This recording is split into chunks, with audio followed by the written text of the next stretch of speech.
ተረኝነት በሚመለከት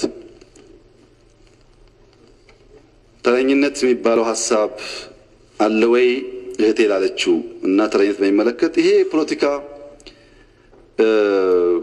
ቆየት ብሏል 2-3 ወር ሀገርን እንደ ዕቁብ የሚያዩ ሰዎች አሉ ቢቀጥለው ሁድ ጣል አንተ ይደርሳል በዛኛው ሳምንት ደግሞ አንተ ይደርሳል ሀገር ዕቁብ አይደለም በተራመት መራው ሀገር ተባብረህ እንኳን ለማነጽ በጣም ብዙ ጥረት ይጠይቃል አማራን ማያካትት ኦሮሞን ማያካትት ሐረሪን ማያካትት ሀገር መገንባት አይቻልም ከተገነባም እንደ ቲፒኤልኤፍ የከሰረ ሀገር ነው የሚሆነው አይቻልም ዕቁብ አይደለም ይሄ በነገራችን ላይ እኛ ፈረቃኮ ለመብራትም ይቅርብናል እንኳን ለሀገር የፈረቃ መብራት እንኳን ጎጂ ነው ኢኮኖሚ ጎዳል ብለን ይሰራል እንኳን ሀገር በፈረቃ መብራት ቀርቶ ፈረቃ አይሆንም ለሀገር በጋራ ነው በትብብር በትግግዝ እና ሀገርን እንደ መብራት ፈረቃ የሚያስቡ ሰዎች የፖለቲካ ቁማር ወልደው ተረኛ ሚል አባባል በስፋት ኢትዮጵያ ውስጥ ላለፉት ወራት ተካሂዷል እኛም ውስጥ ገብቷል ከገባ በኋላ ጥርጣሬ ስለገባን ይሄን ነገር እናጥራ ብለን ለሲቪል ሰርቪስ አሳይመንት ሰጥተን ሙሉ ዳታው እንዲታይ ያደረግን የኢትዮጵያ ኮንስቲቲዩሽን ህግ አውጪ ህግ አስፈጻሚ ህግ ተርጓሚ የሚባል 3 ምሰሶዎች አሉት ርዕሰ ብሔሯን ጨምሮ 4 እነዚህ 4 ቦዲዎች አንደኛውን በቀጥታ የሚያዘው አይደሉም አስፈጻሚው ፍርድ ቤት አያዝም እናንተ ህዝብ ተወክላችሁ ሁላችሁም ተቆጣጣሩንም ማለት ነው አስፈጻሚ ሁለት ምክር ቤት የፍርድ ቤት ፕሬዝዳንት እና የሀገር ፕሬዝዳንት ቆጥረን ስናይ ተረኝነት አይታይም የለም ተረኝነት በሁለቱ አፈ ጉባኤዎች በፍርድ ቤት ፕሬዝዳንት በሀገር ፕሬዝዳንት እና ጠቅላይ ሚኒስትር አንድ ኦሮሞ ነው ያለው ስለዚህ ተረኛ ሊሆን አይችልም አንድ ደግሞ ይገባዋል ያስባል ያንሳል ሊባል ይችላል ግን ቢያንስ ይገባዋል ያስባል አይ በዛ ደረጃ አይደለም በሚኒስቴር ደረጃ ነው ያለው ችግሩ ተብሎ ታየ ኢትዮጵያ 22 ካቢኔ ያላት ዛሬ 6 ኦሮሞ 6 አማራ 6 ደቡብ ሆኖ ያቅም በኢህአደግ ጊዜ 7 ኦሮሞ 5 አማራ ነው የሚደረገው ኮታው እንደሱ ነው አሁን 6 ኦሮሞ 6 አማራ 6 ደቡብ ናቸው በሚኒስቴር ደረጃ የለም ውሸት ነው አይ በሰራተኛ ደረጃ ይሆናል እንደው አንዳንዶች ደውለውልኝ ኦሮሚያ የማይናገር ሰው ሰርቪስ አያገኝም ኢትዮጵያ ውስጥ ብለውኝም ስለነበር አንዳንድ ሰዎች በሰራተኛ ደረጃ ስናይ በዚህ ፓርላማ በፌዴሬሽን ምክር ቤት በፕሬዝዳንት ኦፊስ በጠቅላይ ሚኒስትር ቢሮ በአራቱም ተቋማት ኦሮሞ አንደኛ ቁጥር የለውም ዘሆል ሰራተኛ ሲቆጠር ሁለተኛ ቁጥር ነው ያለው 22 ካቢኔዎች አሉ በ22ቱ ሚኒስትሪ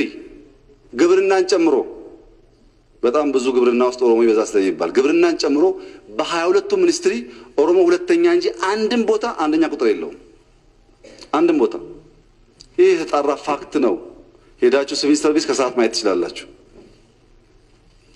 በስልጣንም የለም በሰራተኛም የለም እንኳን ትርፍ ሊወስድ የሚገባውን አላገኘም የለም አይ በልማት ድርጅቶች ይሆናል ብለን ልማት ድርጅቶች ፈትሸናል አንድ ኤግዛምፕል ላንስ አየር መንገድ ኤክስኪዩቲቭ የሚባለው ማኔጅመንት ላይ ያለው አየር መንገድ የሚመራው 74% አማራ 5% ትግራይ 5% ኦሮሞ 16% ደግሞ የተለያዩ ብሔሮች ደቡብና ብሔሮች አሉበት 5% ነው ኦሮሞ ኤክስኪዩቲቭ ላይ ያለው አይ እሱ እንደሞተተን ውጭ ሀገር አየር መንገድ በጣም ሰፊ ቦታ ስለሚሸፍን የውጭ ውክልናው እንደ ኤምባሲ ነው ሰፋ ያለ ሪሶርስ ሰፋ ያለ ነገር ስለሚሰራ በኤምባሲ ደረጃ ይታያል ኤምባሲ የሌለበትም ራሱ አየር መንገድ የሚሰራበት አለ ለስናይ በውጭ 52% አማራ 16% ኦሮሞ 15% ትግራይ ሌላ 17% የተቀሩት ይዘውታል ፋክቱ ይሄ ነው የትም ቢሮ ብትገባ ቴሌም ግባ የትም ግባ ፋክቱ ይሄ ነው ለምን ተረኛ ተባለታል ለምን ነው ተረኝነት የሚለው ጉዳይ የጦዘው አንደኛ የምክር ቤት መጠየቅ የለበትም ህግ አውጣ ደቡብ አፍሪካ ህግ አለ ኬንያ ህግ አለ። ማንም ሰው እኔም ሆንኩ ማንም ሰው ካላግባብ የህዝቦች ውክልና መጣስ የሌለበት ህጉ ይሄ ነው። እምነትን፣ ጾታን፣ ብሔርን ታሳቢ አድርገህ በዚህ ሬሾር መቅጠር ያለበት ብላችሁ ህግ አውጡ። ቋሚ ሆኖ እሱ ነው። ማንም መክሰስ የለበትም። በህግ አግባብ መስራት አለበት። ከኬንያ ከደቡብ አፍሪካ ልምድ ወሰዱ።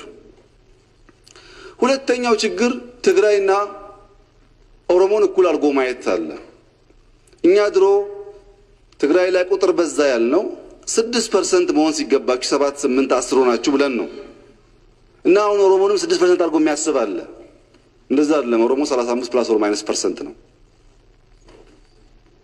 በኢኮኖሚ ኮንትሪቢዩሽኑ፣ በሴኩሪቲ፣ በማንኛውም ኮንትሪቢዩሽኑ እሱ ነው። ያንን ድርሻውን አብይ ጠቅላይ ሚኒስትር ስለሆነ ሊነፍገው አይችልም። ይቀራል የአብይ ጠቅላይ ሚኒስትርነት እንጂ መብቱን መንፈግ አይችልም። አብይ መብቱ ነው። ኢኳሊ አማራም ወላይታም ጉራጌም እንደዚሁ ማለት ነው።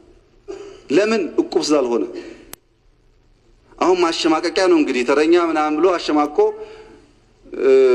አንገት ማስደፊያ ነው። ስናይ ግን እንኳን ተረኝነት ገና የለም የለም።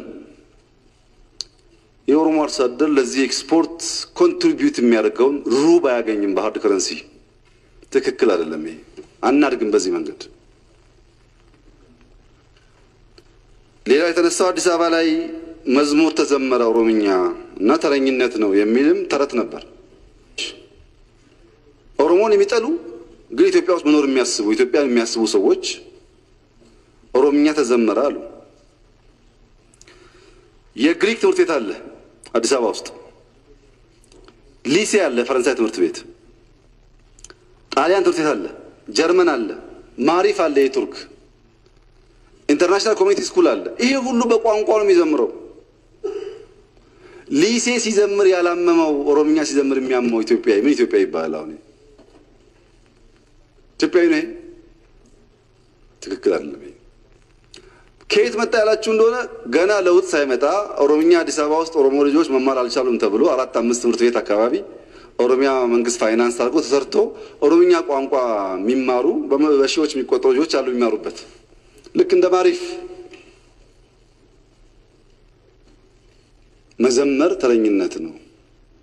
እኔ ባህር ዳርም ቢዘመር በሻሻም ቢዘመር ትግረኛ አማርኛ ችግር የለብኝም። እኔ አማርኛ በመናገሬ ትግረኛ በመናገሬ ተጠቃሚ እንጂ ተጎጂ አይደለሁም። ግን በዛ ደረጃ ጥላቻ ጥሩ አይደለም። ኦሮሚያን ለአዲስ አበባ ውሃ ላመጣህም ብለን እየጨውንበት ቆሻሻ ሲደፋበት እያየን እየተቀበልን ኦሮምኛ ስንሰማ እንደዛ የሚጎረብጠን ከሆነ እንዴት በጋራ መኖር ይቻላል? መቻቻል ማለት እኮ እሱ ነው። አላሁ አክበር ሲባል ኦርቶዶክስ እንዳይሰማ ክርስቲያን እንዳይሰማ ማለት አይቻልም። ይሰማና ይታገሳል። ምክንያቱም አብሮ መኖር አለባቸው። ክርስትናም ደግሞ ሲቀድስ እስላም መስማት አይከለከልም። ስፒከሩ ውጭ ነው ያለው። ገና የሳውንድ ህግ አልወጣም ኢትዮጵያ ውስጥ። ይሰማል ግን አብሮ ለመኖር ይችላል። ያ አይነት ዝንባ